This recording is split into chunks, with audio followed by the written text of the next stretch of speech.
Estamos de regreso en Matinal para dar inicio a la entrevista. En el día de hoy me acompaña Percio Maldonado y una servidora, Marjorie Espinosa.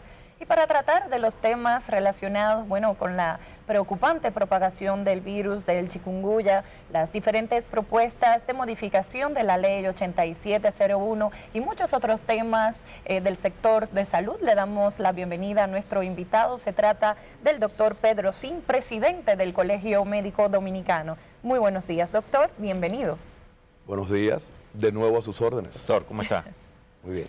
Bueno, primero que nada, y antes de entrar a salud, quiero expresarle mi solidaridad a la familia porque sé que todo el país ha conocido, y sobre todo como usted es la figura pública, siempre se decía, matan a la sobrina del doctor Sin. ¿Cuál es la impresión que usted tiene, o a nivel familiar, de los resultados de estas investigaciones? Mira, lo primero es que damos esa fe pública a prácticamente todo el pueblo, por todas las vías, a veces la vía personal hasta en la calle, de solidaridad. La familia Sin Germán entiende lo siguiente: desde muy pequeño nosotros hemos escuchado que errar es de humano, y esto no fue un error, esto fue un asesinato. Entonces eso es importante porque ahora viene una segunda fase de justicia o en justicia que debemos de transitar con nuestro dolor, pero con la firme convicción de que aquí tendrá que haber justicia. Entonces en eso estamos y nada, estamos pues dándole... En su condición de médico, cuya misión es salvar vidas, saber un país que crece la industria del crimen como para que el sicariato sea quitarla, ¿cuál es el conflicto de conciencia que se genera? Sí, en lo particular, yo tengo un axioma que dice que el que no tiene respeto por la vida, pues no debe continuar con nosotros, no tiene derecho a ella. Y así vemos otros países como han ido corrigiendo esta situación, porque lo propio ocurrió, me contaba un amigo argentino, me decía: Pedro, venían de otros países pagados a eso de sicariato y volvían a sus países. Entonces tuvimos que mejorar esta parte del ámbito legal. Pero de todas maneras, la familia Sin Germán recordará a Natacha Sin Germán como lo que es, lo que fue y seguirá siendo: orgullo. Así es. Bueno, reiterando nuestras condolencias y por supuesto comprendiendo la situación en la que usted se encuentra en estos momentos, lo que quisiera ya es pasar a otro tema que igualmente está acaparando toda la atención de toda la población en el territorio nacional, y por supuesto me refiero al virus de la chikungunya, pero en los términos de que ¿cómo considera usted ha sido el manejo de las autoridades de salud pública cuando precisamente sabíamos meses atrás, cuando había una advertencia, una amenaza del brote de ese virus, y sin embargo poco se hizo, y hoy nos encontramos que lamentablemente ha sido propagado en más de 20 provincias y todavía amenazando que se siga extendiendo? ¿De qué manera entiende usted ha sido el tratamiento de parte de las autoridades? ¿Qué se pudo haber hecho mejor y en qué situación entiende usted nos encontramos? Muy bien, la cadena, digamos, de hechos comienza en diciembre. En diciembre recibimos el alerta de que había un virus llamado chikungunya en el Caribe, en las islas del Caribe, y conociendo el ámbito epidemiológico y a sabiendas de que es un virus que nunca había estado acá, las proporciones a su llegada iban a ser con mucha prontitud su diseminación. Los virus tienen tendencia a replicar y lo hacen con mucha celeridad. Entonces, ante esta situación y a sabiendas de que es la hembra del mosquito que también transmite el dengue, el Aedes aegypti, entonces hay que enfocarse inmediatamente en la palabra criaderos. Porque si tú no disminuyes o elimina los criaderos, entonces es una constante reproducción del vector. Entonces, en estos momentos, nosotros hemos dicho hace ya varias semanas de que debe de existir una movilización social y comunitaria en el ámbito de la salud. ¿Por qué? Porque el país tiene muchos problemas. Entonces, la gente que está acostumbrada a guardar, a colectar el agua para sus servicios, y en esta época de lluvia, entonces tú debes de acompañar a la comunidad. Y eso hemos dicho hace 4 semanas. Entonces, desde el ámbito del colegio médico, ¿qué hemos hecho? Hicimos una asamblea el sábado pasado con todos los regionales y provinciales. El colegio médico tiene presencia en el país entero. Entonces, hemos denominado un día con la comunidad a propósito de chikungunya, y el día primero va a haber una simultánea con todas las comunidades del país. Porque no hacemos nada en ir, por ejemplo, a una sola comunidad cuando ya tú bien has expresado de que está en más de 20 provincias. Entonces nos parece que todos los sectores vinculados, sobre todo la parte educacional, las escuelas, los colegios, las universidades, eso es sumamente importante, porque si bien es cierto que lo que produce es ausentismo escolar y laboral, pero estamos proyectando más de 5 millones de afectados, porque eso tú lo puedes hacer en ese ámbito. Doctor, aparte de los pasos de, digamos, de higiene, de orientación, la parte médica, la parte de los procedimientos, porque se trata de un virus nuevo, en el que muchos médicos posiblemente no conocen, no tienen claro los síntomas, que se puede confundir con dengue. ¿Qué tanto se está orientando a la parte médica desde el punto de vista de poder dar un diagnóstico claro y preciso, y que no mande una gente a su casa diciéndole que tiene una cosa o pensando que tiene una cosa cuando realmente está afectada por el virus? Sí, esa es una buena pregunta, porque de ella se desprende lo siguiente. Si nosotros, digamos, por utilizar un término, golpeamos estratégicamente chikungunya, estaríamos también, de alguna manera, golpeando el dengue. Okay. Porque es el mismo mosquito, exacto, ¿no? Sí. Entonces, de eso se trata, de nosotros transitar ese camino. Porque de no ser así, entonces va a ocurrir lo que tú acabas de mencionar. No tendríamos control. Entonces tendríamos presencia, por un lado una epidemia y por otro lado un brote, en el caso del dengue. Entonces, técnicamente sí tenemos protocolos para dengue, posteado inclusive en todas las clínicas y centros públicos, claro. Y el médico conoce, y la población también. Las madres saben que no deben administrar aspirina, en uno y en otro caso. Que no deben suministrar No, aspirina jamás, porque eso produce sangrado. Es contraindicado, entonces. Claro, contraindicado. Es más, de alguna manera la automedicación. Entonces, ante fiebre... Así que el país es muy dado a eso. Exactamente. A la automedicación. Sobre todo, sí. Y entonces me parece que lo que debemos de hacer es el acompañamiento. En el caso del tratamiento, en este caso, ¿cuál es el nivel de relaciones del colegio médico y de las autoridades de salud pública? Que no siempre andan en la misma línea, a veces tienen distintos enfoques, críticas, otros que dan una cifra que no son, el colegio médico dice que son más. En este caso, ¿cuál es el nivel de relaciones y de colaboración que está existiendo? Nosotros recientemente hicimos en conjunto un acto de mucha trascendencia, es decir, con todas las sociedades especializadas, hicimos un pacto público, digamos, de iniciar el proceso de elaboración de los protocolos y guías de atención. Eso es muy importante, porque eso entonces va a colocar a cada una de estas sociedades y sus componentes en el ámbito de llegada de un paciente a la emergencia o la consulta. Sospecho, tal entidad tiene su protocolo. Pero además, los protocolos serán importantes en la malpraxis. ¿Por qué? Porque no tiene reglamento. La ley 4201, hay un articulado específico para la malpraxis. Al no haber protocolo, no tiene reglamento. Entonces eso también va a colaborar. Nosotros hemos dicho, desde el Colegio Médico Dominicano, toda iniciativa, sobre todo acciones prevenibles, nosotros siempre y cuando sea en el ámbito de la transparencia, la objetividad y todo lo que tienda a mejorar el bienestar de médicos y médicas y la salud del pueblo, vamos a estar ahí. Lo que ocurre es que nosotros también tenemos una agenda y en eso somos muy pragmáticos. Así como yo acabo de hablar y de decir que hace 4 semanas el Colegio Médico hablaba de movilización social y explicábamos por qué.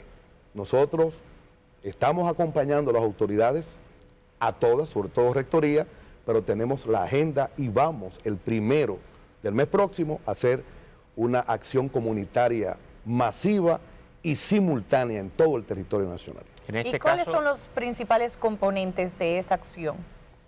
Acompañamiento a la comunidad. La comunidad es sabia. Cuando la comunidad advierte que el personal salud está con nosotros aquí en la casa, de que estamos en los callejones, de que estamos en los techos y en los patios, y le estamos diciendo, mire, eso que está ahí es lo que va a producir más y más casos. Entonces ellos entienden de que realmente la preocupación es cierta, no solo cuando a mí me da chikungunya, sino que veo al vecino también. ¿Esa es una acción que se va a llevar a cabo entre el colegio y salud pública o solo el colegio? No, el colegio médico tiene esa simultánea nacional y obviamente, como le digo yo a nuestro queridísimo amigo, ministro Freddy Hidalgo, yo te llevo una ventaja. Y es que no hay médico y médica que no sea miembro del colegio médico. Sí, entonces, no todos son empleados de salud, pero todos son del colegio. Pero se sonríe, pero en ese diciéndome caso, sí es cierto. Pero en ese caso, ¿están asociados en esa jornada del día? Sí, así es. Sí, estuvimos ahora juntos. Okay. Yo no pude ir porque tenía que estar en un congreso maravilloso sobre donación y trasplante. Doctor, hay un tema. Por ejemplo, la calidad de los servicios hospitalarios en un momento en que, como bien decía Mario, en unas 20 provincias estarían afectadas por este tipo de virus, que requiere que mucha gente vaya a los hospitales. El gobierno, en un intento de mejorar las condiciones de los hospitales, ha iniciado de manera simultánea la reparación de unos 56 hospitales. ¿Qué tanto está afectando esto la calidad de los servicios para que los médicos y el personal paramédico pueda trabajar? Sí, ese es uno de los puntos discrepantes, realmente.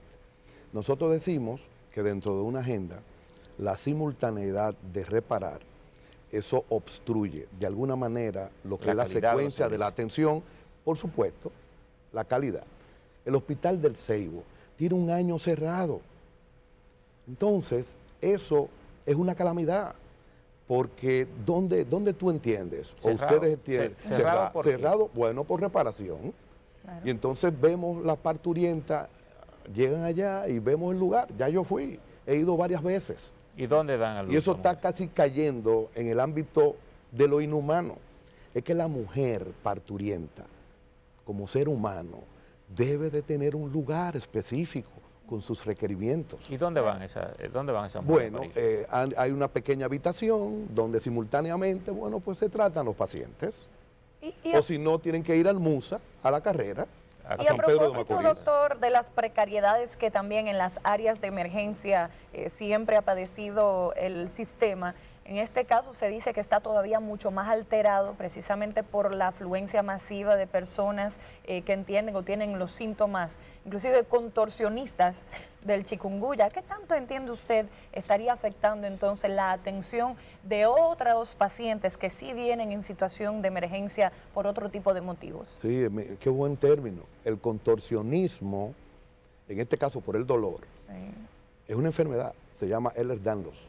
Es una enfermedad que, fíjense que los que trabajan en ese sentido en los circos pueden entrar en una cajita pequeña. Pero bueno, la situación es la siguiente. Vamos a la raíz de la problemática. Mientras invirtamos menos de 2% del Producto Interno Bruto, será imposible prácticamente. Entonces, tú debes sacar de ese 1,8, el 30% va al agua. Es decir, al INDRI, a los Corán, Corazán, Coraeste, Coramoca, en fin. Entonces, finalmente concluimos en menos de 1,5. Entonces, vamos a comenzar por ahí. Debe de existir una inversión vigorosa, sobre todo para el ámbito de prevención, para la salud colectiva.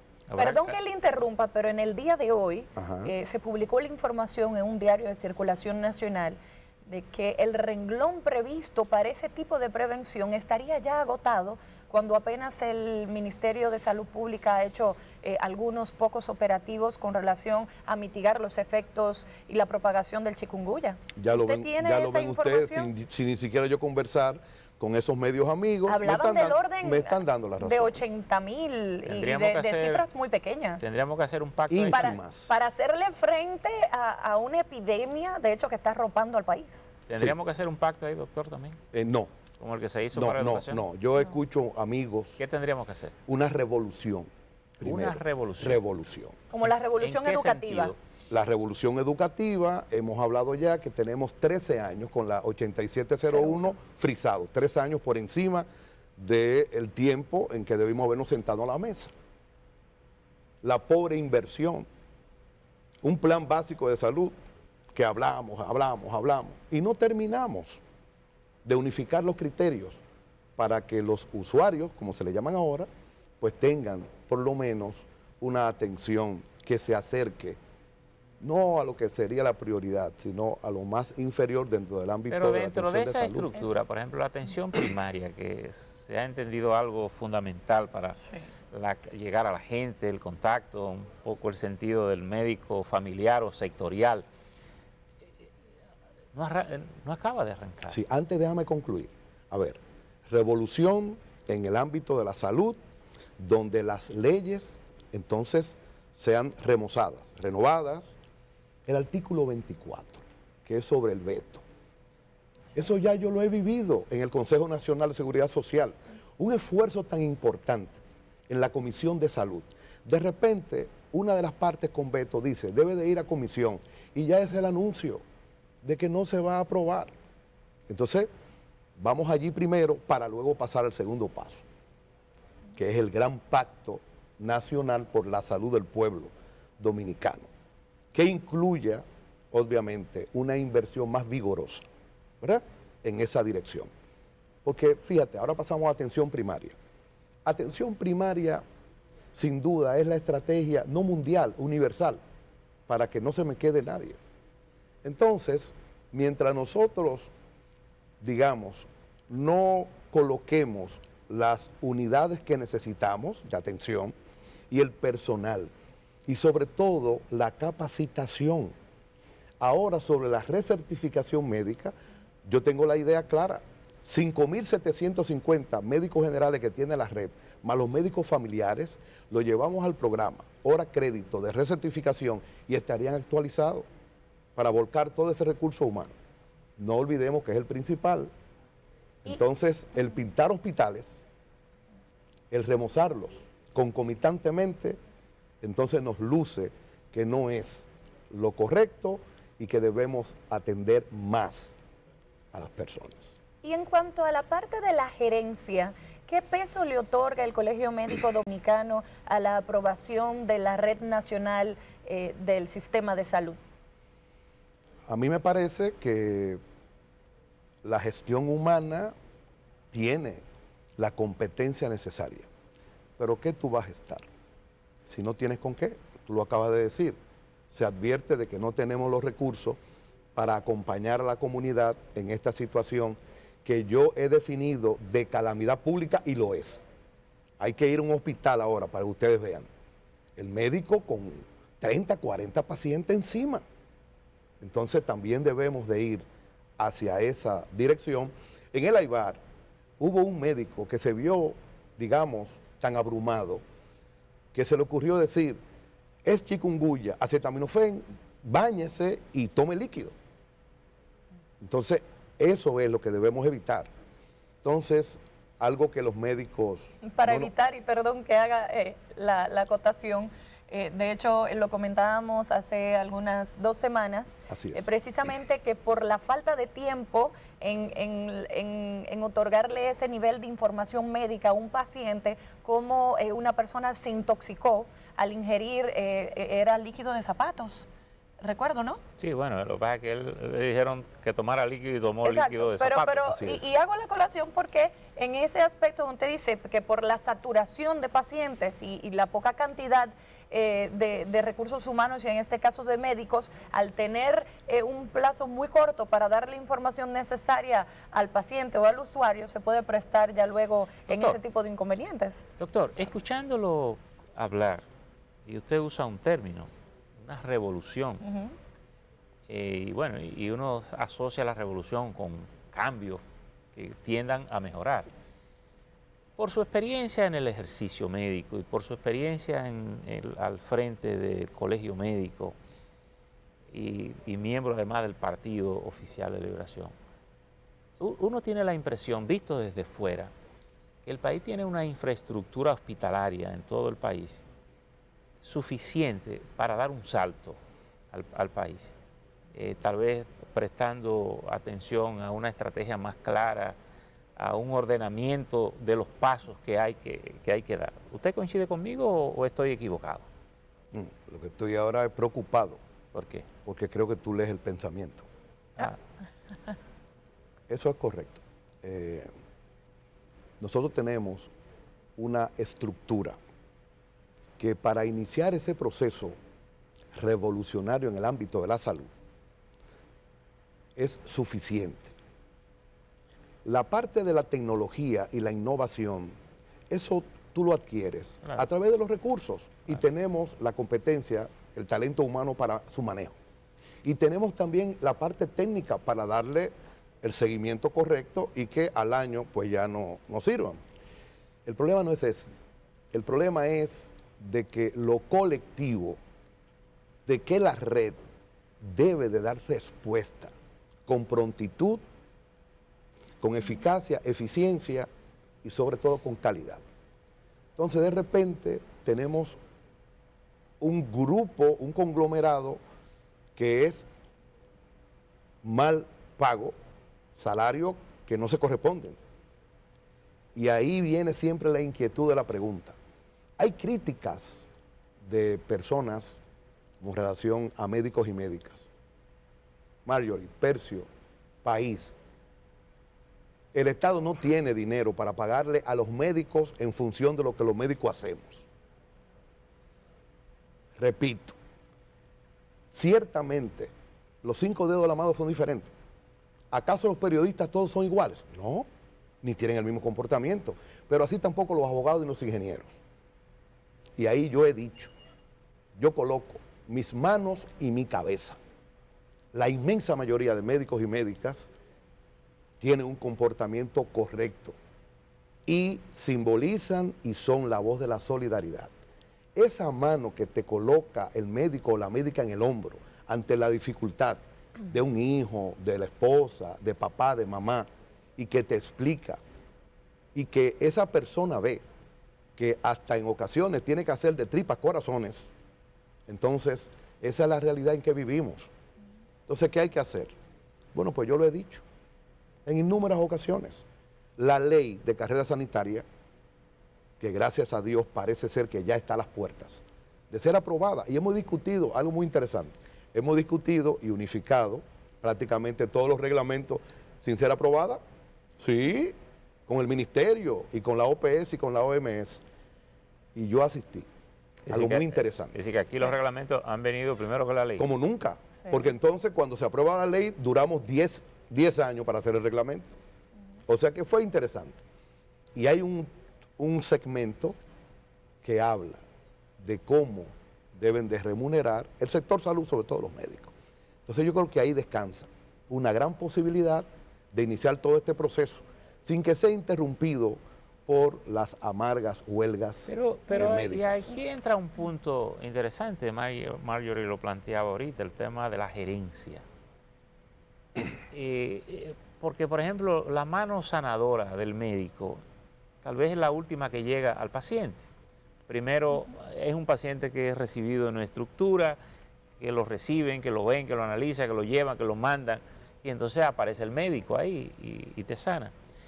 ¿Cómo entonces conseguir los recursos? ¿Seguir con el criterio de que la medicina es gratis?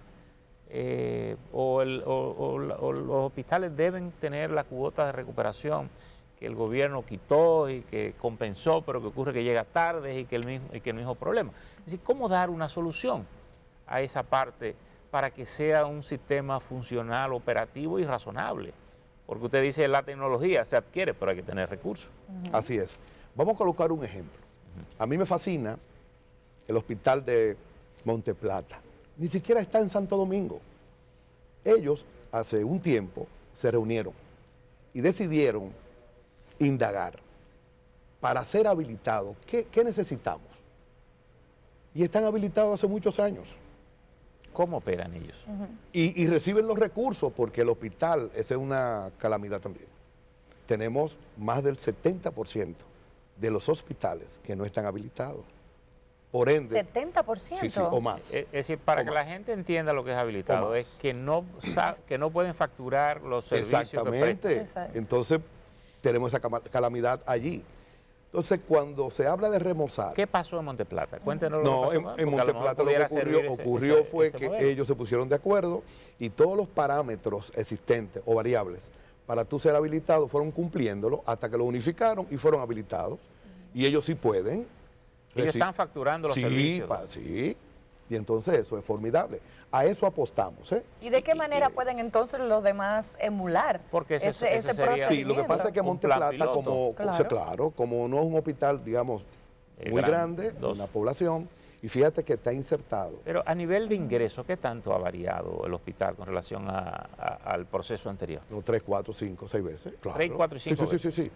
¿Y dónde está situado el hospital? En una de las provincias que más tradicionalmente hemos dicho que es de la más pobre.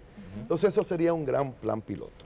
Lo que pasa es que si tú no tienes, por ejemplo, nebulizador en la emergencia para los asmáticos, ya eso evita que tú seas habilitado. No, completamente. Exacto. Entonces debemos transitar. Claro, para poder, como dice Percio, entonces entrar dentro del engranaje de lo que es la seguridad social. Bueno, y el cumplimiento de esos requerimientos en su mayoría depende también de un otorgamiento de mayores recursos, ¿o no es solamente la parte económica la que estaría paralizando el cumplimiento? Fundamentalmente el ámbito económico. Pero en ese sentido, y tal vez por el ejemplo que usted ponía de Monteplata, no nos está faltando aquí el sentido de gradualidad, porque también queremos hacer la revolución conjunta y no siempre es posible a lo mejor llevar a todo el mundo al mismo ritmo al mismo tiempo.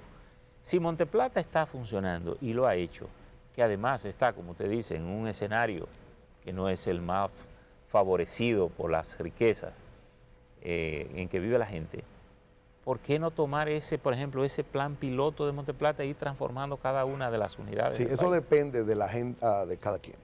¿De la agenda de cada quien? Sí, definitivamente. Pero ¿puede el país operar con la agenda de cada uno o tiene el país que construir una agenda? No, lo que pasa es que tiene que haber una agenda nacional. Tiene que haber una agenda nacional. Exactamente. Entonces, por eso yo digo, vamos a revolucionar, vamos a despertar al país y vamos a ir luego a unificar esos criterios a la mesa para un gran pacto. Yo le decía a Monseñor Agripino Núñez que cuando ganamos las elecciones yo visité una serie de personalidades, amigos, y bueno, tenía un tiempo que quería decírselo y aprovecho públicamente para decírselo. Yo le dije, mire, Monseñor, yo siento que nuestro país exhibe debilidad institucional cuando yo veo que tienen que buscarlo a usted para que usted medie en una situación que es de ley. ¿O no? Eso sí. Exactamente. Entonces ese es el problema que tenemos. ¿Quién toca la bocina para despertar? Porque si uno pone, ahora uno pone el celular, uno pone, si está en el hotel, le dice al tipo que te llame a la hora. De la recepción. ¿Quién toca la bocina para que despertemos? Y ahí podamos construir esa agenda nacional que nos permita entonces llevar las cosas por el camino correcto. Una pregunta que toca muchas aristas. Y para yo tratar de englobarla, el pueblo. El pueblo. El empoderamiento de la ciudadanía. Mientras cuando tú empoderas la ciudadanía, 4% para la educación. Ese es el mejor ejemplo. Claro, educación, salud. La educación, veamos, cuando tú llegas al bachillerato, tú haces un destete, prácticamente, del Estado, la UAS. Pero la salud no. La salud es desde la barriguita hasta que tú falleces. Pero puede, entonces, pero necesita, hay que trabajar pero todos los necesita segmentos. el Estado que alguien le grite desde fuera cuando tiene posiblemente un buen negocio en la mano que puede desarrollar con muchísimos recursos, que genere el propio sistema. Sí, lo que pasa es que a veces tú tienes una agenda y tienes eso, pero no es la prioridad. Y cuando tú adviertes de que hay una situación como la que vemos, ¿en cuántas ocasiones los presidentes de la República, todos sin excepción, han dicho no, tengo que revisar mejor este componente, el pueblo me está diciendo que no? Ahora, en estos momentos, no hay manera de que el pueblo no haya abrazado a Loma Miranda como parque nacional. Y eso lo sabe aquí todo el mundo. Lo que pasa es que están dando pasos hasta que finalmente entiendan que ese es el bajadero. Pero es el pueblo, y lo hizo con el 4%. Y lo vamos a hacer con la salud. Ya verás, y hay unos pasos muy interesantes, posiblemente tengan características un poco diferentes, pero al fin y al cabo debemos de llamar la atención en ese sentido. Doctor, bueno, gracias por estar aquí con nosotros. Y no olvidemos que la unidad en lo diverso es lo que va a construir el pueblo. Y recordar que el día 1 tienen una jornada nacional para sí, el día 1 el Colegio población. Médico Dominicano a nivel nacional tiene una simultánea, pero el Colegio Médico lo está planteando porque tenemos presencia nacional, pero será adjunto con todos los que están vinculados. Agradecemos su presencia aquí, aprovechamos para expresarle, reiterarle nuestro abrazo de solidaridad a la familia. Háganlo saber, por favor. La familia así lo siente y así lo expresa. Así es. Y bueno, de esta manera concluye esta interesante conversación con el doctor Pedro Sin, presidente del Colegio Médico Dominicano, por supuesto, en la cual hemos recorrido muchas de las aristas de todo el sector salud.